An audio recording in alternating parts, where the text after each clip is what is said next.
First, I will illustrate the culmen and the anterior part of the quadrangular lobe.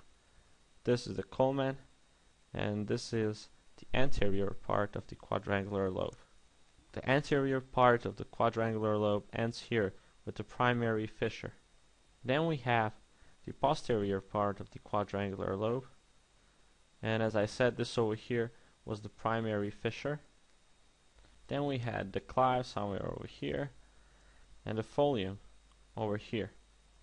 This over here, all the way, is the posterior part of the quadrangular lobe.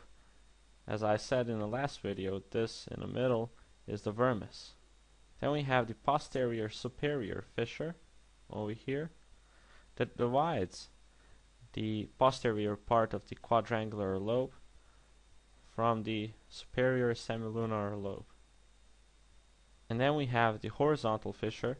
If you remember that, I have drawn that in the last video from the frontal side. And below that, there is the inferior semilunar lobe. So this lobe over here is the inferior semilunar lobe.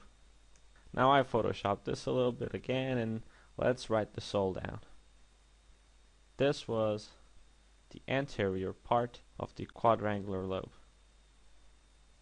This was culmen. Then we had the primary fissure over here.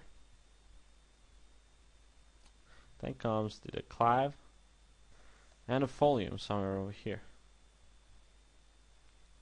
This was the superior semilunar lobe, and this was the inferior semilunar lobe. The fissure that divides inferior and superior semilunar lobes is called the horizontal fissure.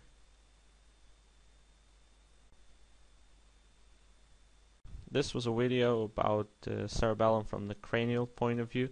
If you want to watch the cerebellum from the frontal point of view, please watch the last video. And if you want to watch it from the caudal view, then watch the next video. If you like my lessons or my drawings, please check out my webpage, flashbrainanatomy.com.